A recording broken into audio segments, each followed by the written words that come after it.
Hello friend, good morning. I hope आप सभी अच्छे होंगे और अपनी एग्जामिनेशन की तैयारी बहुत अच्छे से कर रहे होंगे। Myself Gunjan here and welcome to KG online platform. आज मैं एक बहुत ही इम्पोर्टेंट यूनिट लेके आई हूँ जो आपके CSIR नेट दिसंबर 2025 के लिए बहुत ही इम्पोर्टेंट होने वाला है। तो ये है यूनिट नंबर 1 बायोकेमिस्ट्री और आपका जो लेक्चर है लेक्चर नंबर 3 है। इसमें हम देखेंगे प्रोटीन स्ट्रक्चर्स, यानी प्रोटीन का स्ट्रक्चर जो है लेवल के फॉर्म में देखेंगे। तो यहाँ पे मैं डिस्क्राइब करूँगी इनके features, then definition and then which amino acid participate in this and then detail structures के बारे में हम लोग डिस्कस करेंगे। और बाकी जो क्वेश्चंस रिलेटेड होगा वो कमिंग वीडियो में मैं इसको कमिंग वीडियो में लेके आऊँगी। तो प्लीज़ पूरे वीडियो को ध्यान से सुनिए, पूरे वीडियो में बने रहिए और यदि आपके पास कुछ डाउट्स है तो आप उसको कमेंट बॉक्स में लिख सकते हैं। देन आपके पास कुछ क्वेरी है वो भी आप पूछ सकते हैं। एंड सॉरी, मेरा जो वीडियो है बीच में बंद हो गया था क्योंकि मेरी मोबाइल जो है वो थोड़ी ख़राब हो गई थी, इसलिए I am not able to upload video on time. So sorry for that. But अभी से आपका जो ये है हम इसको कंटिन्यू करेंगे और मैं कोशिश करूँगी कि आपका जो सिलेबस है वो एग्ज़ाम से पहले आपको पूरा करा सकूँ। तो जो ये वीडियो है ये CSIR नेट दिसंबर 2025 के लिए बहुत बहुत इम्पोर्टेंट है क्योंकि यूनिट वन से जो है आपके बहुत सारे क्वेश्चंस आते हैं। तो प्लीज़ आप पूरे वीडियो को ध्यान से सुनिए, पूरे वीडियो में बने रहिए। तो विदाउट वेस्टिंग टाइम आज हम ये सेशन स्टार्ट करते हैं। Let's start. आज हम जो देखेंगे ये होगा प्रोटीन स्ट्रक्चर्स। प्रोटीन पहले हमने देखा था बेसिक, जो हमने बायोकेमिस्ट्री का जो लेक्चर 1 और लेक्चर 2 मैंने डिलीवर किया था उसमें जो हमने बेसिक के बारे में डिस्कस किया था। और देन उससे रिलेटेड हमने कुछ क्वेश्चंस भी बताए थे। यानी जो बेसिक था आपका अमाइनो एसिड था, अमाइनो एसिड की क्लासिफिकेशन थे और essential non essential amino acid थे। देन पोलर और नॉन पोलर थे। बाकी जो कुछ अमाइनो एसिड थे वो किस चीज़ में पार्टिसिपेट करते हैं वो भी थे। तो आज का जो ये लेक्चर है बहुत ही इंपॉर्टेंट है, इसमें हम प्रोटीन के सारे स्ट्रक्चर्स के बारे में बात करेंगे। So protein have 4 level of structural organisation and each contributing to their final 3D shape and function. Protein के जो होते हैं 4 स्ट्रक्चरल लेवल पे यदि हम बात करें तो प्रोटीन का जो स्ट्रक्चर होता है 4 टाइप्स में डिवाइड किया गया है और ये जो होता है 3D शेप को और उसके फंक्शंस को फुलफिल करते हैं। सो आज हम इसके बारे में डिस्कस करते हैं। Let's see. यदि हम बात करें प्राइमरी स्ट्रक्चर का, प्रोटीन का जो प्राइमरी स्ट्रक्चर्स होता है तो ये जो है लीनियर सीक्वेंसेस जो होते हैं, अमाइनो एसिड जो होते हैं आपस में लीनियर सीक्वेंसेस के फॉर्म में पेप्टाइड बॉन्ड के द्वारा जुड़े होते हैं। यानी आप डेफिनेशन के फॉर्म में कह सकते हो तो the linear sequences of amino acid linked by peptide bonds. The linear sequences of amino acid, बहुत सारे अमाइनो एसिड जो होते हैं वो लीनियर सीक्वेंसेज के फॉर्म में होते हैं और वो पेप्टाइड बॉन्ड्स के द्वारा आपस में अटैच होते हैं या जुड़े होते हैं। यदि हम बॉन्ड लेवल पे बॉन्ड, इसमें कौन कौन से बॉन्ड बनते हैं तो इसमें हम देखते हैं कि कोवैलेंट पेप्टाइड बॉन्ड होगा जो एमाइड बॉन्ड्स के जिसको हम एमाइड बॉन्ड्स भी कहेंगे। यानी इसमें पूछता है कि प्राइमरी स्ट्रक्चर्स में यदि आपसे क्वेश्चन आता है कि प्राइमरी स्ट्रक्चर्स, प्रोटीन का जो प्राइमरी स्ट्रक्चर्स है उसमें कौन कौन से बॉन्ड होते हैं तो आप पेप्टाइड बॉन्ड को भी ध्यान में रखेंगे। देन कोवैलेंट पेप्टाइड बॉन्ड बनता है जो उसको हम एमाइड बॉन्ड्स भी कहते हैं। अब हम डिटरमाइनर्स इसमें क्या होते हैं, higher order structures that is the secondary, tertiary and quarterly होते हैं। एग्जाम्पल की बात कर लिया जाए तो एग्जाम्पल में जो आप देख सकते हैं कि जो इंसुलिन है वो first sequences by the ferritic Sengar के द्वारा ये दिया गया था, जो एग्जाम्पल है इंसुलिन का।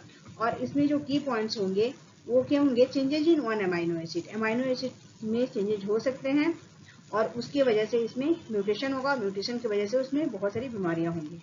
तो यदि हम एग्जाम्पल के तौर पे बात करें तो हम सिकल सेल एनीमिया के बारे में बात करें तो वहाँ पे जो अमाइनो एसिड जो होते हैं वो ग्लूटामेट होता है वो वायलिन में चेंज हो जाता है। यानी ग्लूटामेट की जगह पे वायलिन आ जाता है और म्यूटेशन हो जाता है। इसकी वजह से जो होता है बीटा ग्लोबिन जो होता है चेंज हो जाता है और इसी वजह से सिकल सेल एनीमिया होता है। यदि हम रिटर्न फॉर्म की बात करें तो एन टर्मिनस पे NH3 ग्रुप होता है और सी टर्मिनस पे जो होता है COO माइनस ग्रुप होता है। यानी एन टर्मिनल पे प्लस पॉजिटिव चार्ज और सी टर्मिनल पे जो होता है नेगेटिव चार्ज होता है। तो ये हम प्राइमरी स्ट्रक्चर की बात करें, प्राइमरी स्ट्रक्चर में हमको ध्यान रखना है कि बॉन्ड कौन सा होता है, देन जो अमाइनो एसिड होते हैं वो किस सीक्वेंसेस के फॉर्म में अटैच होते हैं, उसके बाद से जो होता है इसमें कौन सी यदि प्राइमरी स्ट्रक्चर में म्यूटेशन हो जाता है तो उससे कौन कौन सी बीमारियां होंगी, और एन टर्मिनल पे क्या होता है, सी टर्मिनल पे क्या होता है। नाउ मूविंग टू नेक्स्ट, आपका दूसरा जो है सेकेंडरी स्ट्रक्चर्स होता है प्रोटीन का। इसमें हम डेफिनेशन करें तो local folding into alpha helices and beta sheet due to hydrogen bond between the backbone atom. इसमें जो होता है साइड चेन नहीं होते हैं, लेकिन जो फोल्डिंग होती है अमाइनो एसिड की वो अल्फा हेलिसेस और बीटा शीट की जगह पे हाइड्रोजन बॉन्ड की वजह से होती है। यानी सेकेंडरी स्ट्रक्चर में जो होता है हाइड्रोजन बॉन्ड प्रेजेंट होता है और अल्फा हेलिसेज और बीटा शीट्स प्रेजेंट होती हैं, इसकी वजह से वो सेकेंडरी स्ट्रक्चर फोल्ड होता है। यदि अल्फा हेलिसेज और बीटा शीट ना हो, हाइड्रोजन बॉन्ड ना हो, तो सेकेंडरी स्ट्रक्चर का फॉर्मेशन नहीं होगा। अब हम बात कर लेते हैं अल्फा हेलिक्स की। तो स्ट्रक्चर की बात करें तो ये राइट हैंडेड क्वाल्ट स्पाइरल होता है और इसका जो रेसिड्यूज होता है 3.6 रेसिड्यूज पर टर्न होते हैं। आप कह सकते हो कि अल्फा हेलिक्स जो होता है वो क्या होते हैं, राइट हैंडेड क्वाल्ट स्पाइरल के फॉर्म में होता है, और ये जो होते हैं हाइड्रोजन बॉन्ड के द्वारा स्टेबलाइज होते हैं। यानी कार्बन जो होता है ऑक्सीजन ऑफ रेसिड्यूज होता है और NH in of reduce N+4 होता है, राइट। और हम साइड चेन की बात करें तो प्रोजेक्टेड आउटवर्ड्स होते हैं, साइड चेन जो होते हैं आउटवर्ड्स जो प्रोजेक्ट होते हैं। अब इसके जो एग्जांपल, बेस्ट एग्जांपल है वो केराटिन। और केराटिन कहाँ प्रेजेंट होता है, ये आपके हेयर्स और नेल में प्रेजेंट होते हैं। और देन मायोग्लोबिन, यानी सेकेंडरी स्ट्रक्चर के जो एग्जांपल हैं वो क्या है, केराटिन हो गया और मायोग्लोबिन हो गया। इसमें जो है जो हाइड्रोजन बॉन्ड होते हैं वो ऑक्सीजन रेसिड्यू, यानी सी की जगह पे, कार्बन की जगह पे ऑक्सीजन का रेसिड्यूज होता है और N होता है, और NH जो होते हैं N+4 के फॉर्म में प्रेजेंट होते हैं। और इसका जो होता है राइट हैंडेड क्वाइल्ड स्पाइरल होता है और जो रेसिड्यूज होता है वो 3.6 रेसिड्यूज पर टर्न होता है इसका, अल्फा हेलिक्स का।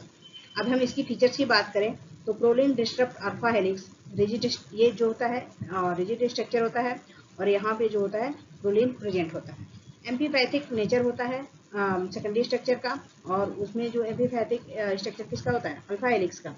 तो एम्फीपैथिक हेलिसेज वन साइड हाइड्रोफोबिक और वन जो होता है हाइड्रोफिलिक होता है, इसीलिए एम्फीपैथिक नेचर शो करते हैं। इसको हम एम्फीपैथिक नेचर भी कहते हैं, राइट, क्योंकि ये हाइड्रोफोबिक और हाइड्रोफोबिक जो होता है वाटर हेडिंग होते हैं और हाइड्रोफिलिक जो होता है वाटर लविंग होता है। ये मेम्ब्रेन प्रोटीन जो प्लाज्मा मेम्ब्रेन होता है उसी पे ये प्रेजेंट होते हैं, इसीलिए जो अल्फा हेलिक्स जो होते हैं वो एम्फीपैथिक हेलिसेज को भी रिप्रेजेंट करते हैं। अब आपका है बीटा शीट। अब बीटा शीट का जो मेन स्ट्रक्चर्स है वो क्या है, एक्सटेंडेड जिगजैग के फॉर्म में प्रेजेंट होता है, ये प्लेटेड शीट के फॉर्म में प्रेजेंट होता है। और जो बीटा शीट होता है वो पैरेलल और एंटी पैरेलल दो प्रकार के होता है, टू टाइप्स के होते हैं। इसके जो बीटा शीट के बारे में बात किया जाए तो ये टू टाइप्स के होता है, पैरेलल और anti parallel. Parallel beta sheet जो होते हैं strand run same direction, weaker इसमें होते हैं हाइड्रोजन बॉन्ड होते हैं। पैरेलल बीटा शीट जो होता है वो सेम डायरेक्शन में रन करता है और इसमें जो हाइड्रोजन बॉन्ड होते हैं वीक होते हैं। वहीं हम एंटी पैरेलल बीटा शीट की बात करें तो वो जो होते हैं अपोजिट साइड में रन करते हैं और इसका जो हाइड्रोजन बॉन्ड होता है वो स्ट्रॉन्ग होता है। ये जो है हाइड्रोजन बॉन्ड जो होते हैं कार्बन और ऑक्सीजन और NH ऑफ एडजस्टेंट स्ट्रैंड के फॉर्म में प्रेजेंट होता है।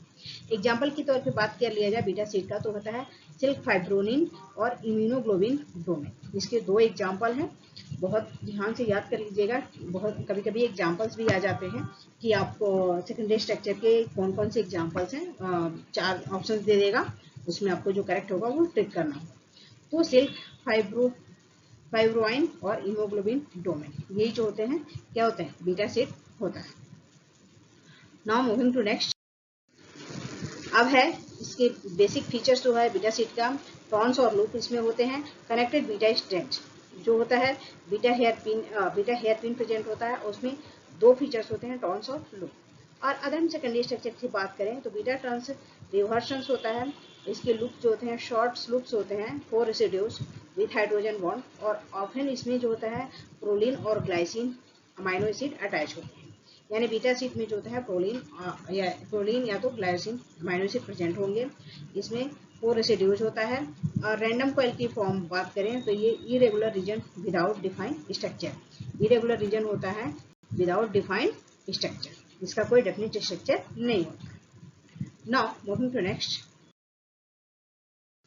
अब हम टर्शरी स्ट्रक्चर की बात करते हैं। आपने प्राइमरी स्ट्रक्चर देखा, प्राइमरी स्ट्रक्चर जो होते हैं उसमें पेप्टाइड और कोवैलेंट बॉन्ड होते हैं, राइट। सेकेंडरी स्ट्रक्चर में हाइड्रोजन बॉन्ड प्रेजेंट होता है और वो हाइड्रोजन बॉन्ड से अटैच होते हैं। उसमें अल्फा और बीटा सीटेड होते हैं, अल्फा हेलिक्स और बीटा सीटेड होते हैं। बीटा सीट में टर्न्स और लूप्स होते हैं और अल्फा हेलिक्स में जो होता है उसमें हाइड्रोजन बॉन्ड भी होते हैं। और उसका जो सेकेंडरी स्ट्रक्चर का एग्जाम्पल हो गया आपका प्राइमरी स्ट्रक्चर का जो है सिकल सेल एनीमिया हो गया, वहाँ पे बाइलिन की जगह पे ग्लूटामेट आता है, ग्लूटामेट की जगह पे बाइलिन आ जाता है। देन सेकेंडरी स्ट्रक्चर में जो है आपका केराटिन हो गया और मायोग्लोबिन होगा। अब हम बात करते हैं टर्शरी स्ट्रक्चर। टर्शरी स्ट्रक्चर में जो ओवरऑल 3D शेप्स जो होते हैं वो पॉलीपेप्टाइड चेन के होते हैं और ये जो है stabilise by interaction between the side chain. इसमें आर ग्रुप प्रेजेंट होता है और साइड चेन के फॉर्म में ये स्टेबलाइज किया जाता है। फोर्स इनमें जो इन्वॉल्व होता है वो है hydrophobic interaction, hydrogen bond, ionic bond, disulphide bond और वंडर वॉल फोर्स। अब इसमें देख लीजिएगा कि इसमें जो है बहुत सारे बॉन्ड प्रेजेंट होते हैं। टर्शरी स्ट्रक्चर में जो है बहुत सारे बॉन्ड प्रेजेंट होते हैं। हाइड्रोफोबिक बॉन्ड होता है, देन हाइड्रोजन बॉन्ड होते हैं, आयनिक बॉन्ड होता है, डाइसल्फाइड बॉन्ड होते हैं एंड वंडरवॉल फोर्स भी होता है। तो हाइड्रोफोबिक इंटरेक्शन जो होते हैं नॉन पोलर अमीनो एसिड के बीच में होता है और ये क्लस्टर के फॉर्म में प्रेजेंट होते हैं।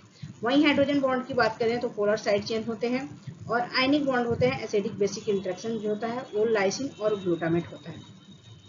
डाइसल्फाइड बॉन्ड में जो होता है कोवेलेंट बॉन्ड जो होता है sulphur sulphur bond between the cysteine residues के फॉर्म में प्रेजेंट होते हैं। और वंडरवॉल फोर्स जो होता है वीक बट न्यूमरस होते हैं। इसमें वंडरवॉल फोर्स बहुत कम होते हैं लेकिन न्यूमरस होते हैं। तो ये कुछ बेसिक फीचर्स है टर्शरी स्ट्रक्चर्स के। तो एग्जाम्स में आते हैं कि टर्शरी स्ट्रक्चर में कौन से बॉन्ड प्रेजेंट होते हैं। तो आपके सारे बॉन्ड जो फोर्स इन्वॉल्व हो रहा है इसको ध्यान रखना होगा। इसके एग्जाम्पल देख लें तो ये में है मायोग्लोबिन मोस्टली अल्फा हेलिक्स के फॉर्म में प्रेजेंट होता है। राइबोन्यूक्लियेज ए यानी डाइसल्फाइड बॉन्ड जो होते हैं crucial for stability. Disulphide bond जो होते हैं स्टेबिलिटी के फॉर्म में क्रूशियल होते हैं। अब हम इसकी की पॉइंट की बात करें तो डीनेचुरेशन जो होते हैं disturb tertiary structure, heat, pH and urea. Denaturation disturb tertiary structure, denaturation disturb tertiary structure जो होता है ये हीट और पीएच और यूरिया से ये क्या होते हैं डीनेचर हो जाते हैं। चेपरॉन की बात करें तो HSP70 जो होते हैं assist in the proper folding. HSP70 जो होता है ये चेपरॉन यहाँ पे एज ए फोल्डिंग के फॉर्म में वर्क करता है। Now moving to next point. अब आपका है क्वार्टरली स्ट्रक्चर यानी प्राइमरी सेकेंडरी टर्शरी और ये आपका क्वार्टरली स्ट्रक्चर है जो प्रोटीन के स्ट्रक्चर का लेवल की हम बात कर रहे हैं। तो ये क्वार्टरली स्ट्रक्चर है। ये जो arrangement of multiple polypeptide chain into A functional protein, ये जो है तो है बहुत सारे मल्टीपल पॉलीपेप्टाइड चेन आपस में अरेंज होते हैं एज ए फंक्शनल प्रोटीन के फॉर्म में वर्क करते हैं। और ये जो होते हैं same forces eight tertiary structure. ये जो है जो भी एक्सेप्ट पेप्टाइड बॉन्ड इसमें नहीं प्रेजेंट होता है, बाकी जितने टर्शरी स्ट्रक्चर के जो बॉन्ड थे hydrophobic, ionic bond, disulphide bond ये सारे इसमें क्वार्टरली स्ट्रक्चर में भी प्रेजेंट होते हैं। एग्जाम्पल देख लिया जाए तो हीमोग्लोबिन हो गया जिसमें 2 अल्फा और 2 बीटा सब यूनिट होते हैं और इसमें हेम ग्रुप प्रेजेंट होता है। डीएनए पॉलीमरेज प्रेजेंट होता है जो मल्टीपल सब एंजाइम के फॉर्म में वर्क करता है। और काइलोजन जो होता है ट्रिपल हेलिक्स यानी 3 अल्फा चेन के फॉर्म में वर्क करता है। तो ये है क्वार्टरली स्ट्रक्चर जो इसके बेसिक डेफिनेशन और फीचर्स हैं। Now moving to next. अब इसका की फीचर्स देख लिया जाए तो ओलिगोमेरिक प्रोटीन जो होते हैं क्वार्टरली स्ट्रक्चर को रिप्रेजेंट करते हैं। और कोऑपरेटिव जो होते हैं ऑक्सीजन बाइंडिंग टू हीमोग्लोबिन, यहाँ पे ऑक्सीजन का बाइंडिंग होगा तभी ये हीमोग्लोबिन का फॉर्मेशन होगा।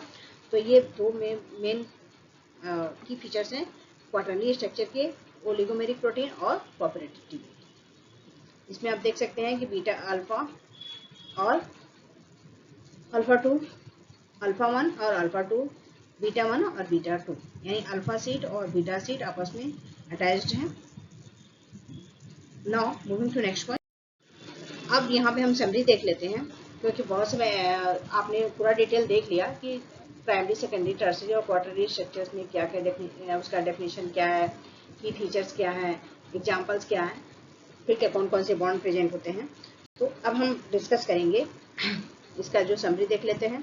प्राइमरी स्ट्रक्चर की बात करें प्रोटीन के प्राइमरी स्ट्रक्चर का तो वो linear sequences of amino acid होता है इसमें पेप्टाइड और कोवेलेंट बॉन्ड प्रेजेंट होते हैं। एग्जाम्पल है इंसुलिन। सेकेंडरी स्ट्रक्चर जो है alpha helices, beta sheet turns, beta sheet और डाउन्स और लूप प्रेजेंट होते हैं। इसमें हाइड्रोजन बॉन्ड जो होता है प्रेजेंट होता है और इसका जो एग्जाम्पल है केराटिन है, जिसको हम अल्फा हेलिक्स भी कहते हैं। टर्सरी स्ट्रक्चर जो होता है 3D folding of single polypeptide और इसमें hydrogen bond, hydrophobic, sulphur bond और ये पेप्टाइड बॉन्ड भी प्रेजेंट होता है और इसका जो एग्जाम्पल बेस्ट एग्जाम्पल है मायोग्लोबिन है। अब हम क्वाटरनरी स्ट्रक्चर की बात करें तो मल्टीपल सब यूनिट असेंबलीज जो होती है ये alpha helices, alpha beta sheet, 3D structure, ये सारे आपस में आइदर जिगजैग के फॉर्म में अटैच होते हैं और जो इसमें होते हैं कोवेलेंट बॉन्ड प्रेजेंट नहीं होते हैं, नॉन कोवेलेंट इंट्रैक्शन होता है और इसका जो बेस्ट एग्जांपल है वो हीमोग्लोबिन है, अल्फा 2 बीटा 2। तो ये आपका क्वाटरनरी स्ट्रक्चर का एग्जांपल हो गया। तो आप एग्जाम के कुछ दिन पहले आप इस समरी को भी पढ़ सकते हैं, बेसिक मेन फीचर्स हैं। तो आज हमने डिटेल देखा प्राइमरी, सेकेंडरी, टर्शियरी स्ट्रक्चर के बारे में, प्रोटीन के स्ट्रक्चर्स के बारे में। उसमें हमने बहुत कुछ चीज़ों को देखा, एग्जांपल देखा, डेफिनेशन देखा, बॉन्ड कौन से प्रेजेंट होते हैं, कौन से अमाइनो एसिड किस कौन से स्ट्रक्चर में प्रेजेंट होता है। तो प्लीज़ वीडियो अच्छी लगे तो लाइक कीजिए, शेयर कीजिए, सब्सक्राइब कीजिए and this is very important video for all of you and go through it and listen, revise, and if you have any doubt then you can comment. So thank you very much, thank you everyone, and happy Independence Day to all of you. Thank you very much.